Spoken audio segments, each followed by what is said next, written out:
Break के बाद एक बार फिर से आप सभी का बहुत स्वागत है और चलिए आपको सीधे लिए चलते हैं प्रधानमंत्री नरेंद्र मोदी क्या कुछ कह रहे हैं, सुनते हैं।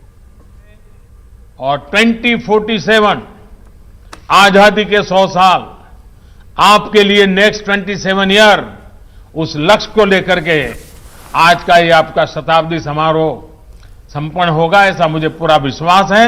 फिर एक बार आपको बहुत बहुत धन्यवाद।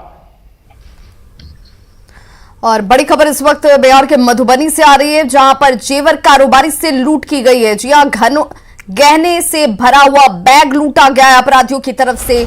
जेवर कारोबारी जिससे लूटपाट की गई है, अपराधियों ने कारोबारी को इस दौरान गोली भी मार दी है। गंभीर रूप से जख्मी कारोबारी को पटना रेफर किया गया है बेहतर इलाज के लिए। बासोपट्टी थाना के बासोपट्टी बाजार की घटना, जहां पर दिन दहाड़े कारोबारी से गहने की लूट की गई और इस दौरान विरोध करने पर कारोबारी को गोली भी मारी गई है।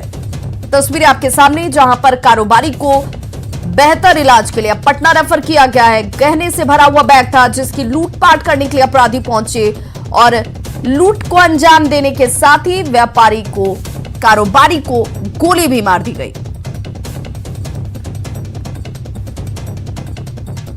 तो बाइक सवार 3 अपराधियों ने इस वारदात को अंजाम दिया है। जेवर से भरा हुआ बैग छीनकर फरार हुए और व्यवसायी को गोली मार दी। फिलहाल व्यवसायी की हालत गंभीर बताई जा रही है। और सहयोगी अमित रंजन हमारे साथ इस वक्त ज्यादा जानकारी के साथ फोन लाइन पर जुड़ गया। अमित, ये किस वक्त की घटना है और फिलहाल क्या जानकारी मिल रही है? भाई, ये देर रात की घटना है। ये व्यवसायी बताया जा रहा है कि वो अपने दुकान का काम निपटाने के बाद घर लौट रहे थे और घर से ये बासोपट्टी बाजार, जो कि नेपाल से सटा हुआ इलाका ही है, बासोपट्टी थाना जो है, वहाँ वो अपने घर से कुछ ही दूर थे। इसी दौरान उन पे हमला हुआ। ऐसे लोगों का कहना है कि उन्हें 2-3 जगह चोट लगी है। पहले तो लोगों को लगा कि चाकू मारा गया, लेकिन बाद में पता चला कि उन्हें गोली भी मारी गई है और कुछ आपसी रंजिश का भी मामला भी सच जताया जा रहा है। फिलहाल उसे वहां से तुरंत सदर अस्पताल मधुबनी भेजा गया, लेकिन हालत गंभीर होने के बाद उसे पहले डीएमसीएच दरभंगा, फिर वहां से पटना फॉरेस्ट वहां रेफर कर दिया गया है। पुलिस फिलहाल जो वहाँ आसपास जो सीसीटीवी का कुछ फुटेज मिला है उसके आधार की कुछ जांच अभी फिलहाल फुटेज को खंगाल रही है, लेकिन अभी पुलिस की हाथ से अभी कुछ ऐसा कोई सुराग अभी मिला नहीं है। फिलहाल बहुत बहुत शुक्रिया अमित तमाम जानकारी के लिए। देश की राजनीति के केंद्र में इन दिनों किसानों का मुद्दा छाया हुआ है। झारखंड भी इससे अछूता नहीं है। न्यूज 18 की पड़ताल में इस बात का खुलासा हुआ कि धान क्रय केंद्र तक किसान नहीं के बराबर फसल को बेच पा रहे हैं, जबकि दूसरी ओर बाजार में बिचौलियों की चांदी है। आखिर क्यों सरकारी लापरवाही की भेंट अन्नदाता चढ़ रहे हैं? देखिए हमारी यह खास पड़ताल।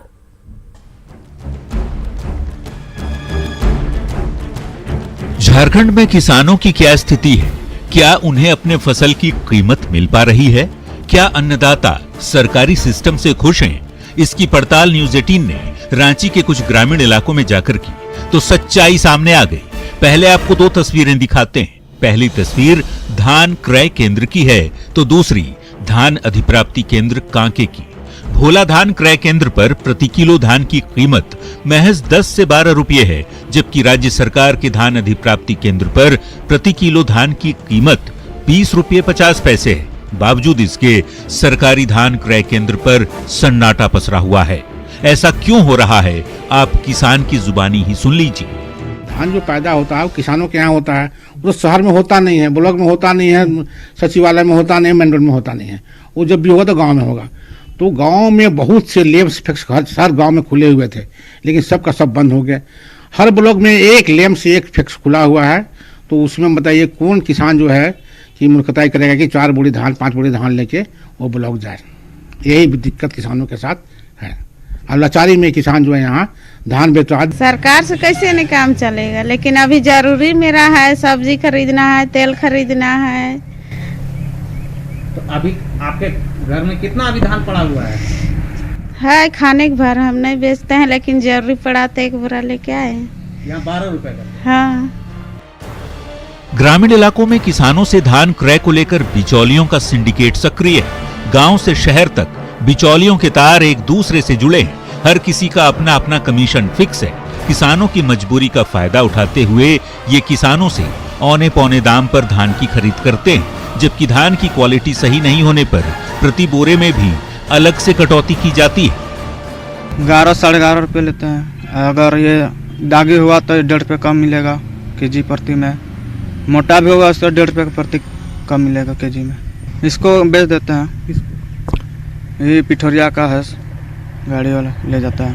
कैसे? वही 80 पैसा 8 आना कमा के देते हैं। देखिए यहाँ बात है, कस्टमर को तुरंत में पैसा चाहिए होता था, तो वही लोग बुलाता है धान देने के लिए, तो जाते हैं, फिर से घर में ला देता है। ये लोग को तुरंत का पैसा, जैसे आज बाजारी दिन है, किसी को कुछ घट गया तो तुरंत में इसको कैश पैसा चाहिए, तो सरकार थोड़ी ना देगा कैश पैसा तुरंत में। झारखंड सरकार ने सभी 264 प्रखंडों में धान अधिप्राप्ति केंद्र खोल रखा है, लेकिन तमाम केंद्रों पर धान क्रय का काम लगभग ठप पड़ा है। किसानों तक संदेश भेजने का काम भी धीमी गति से चल रहा है। किसानों को SMS तो कर दिया गया है, किसान जैसे जैसे पहुंचेंगे धान देंगे, यहाँ पर लिया जाएगा। 15 से पहले क्यों नहीं ले रहे थे? क्योंकि हमारे नोडल ऑफिसर कह रहे थे कि अभी नहीं लेना है, इसीलिए नहीं ले रहे थे। ये पहला मौका नहीं है जब किसान धान क्रय के नाम पर ठगे जा रहे हैं। हर बार यही देखने को मिलता है। इसलिए किसान के नाम पर राजनीति करना और किसानों के साथ न्याय कर पाना दो अलग अलग बातें हैं। ऐसे में किसान यूं ही ठगे जाते हैं, जबकि उनके लिए बनाए नियम फाइलों तक ही सिमटे नजर आते हैं। अविनाश कुमार, न्यूज़ 18, रांची।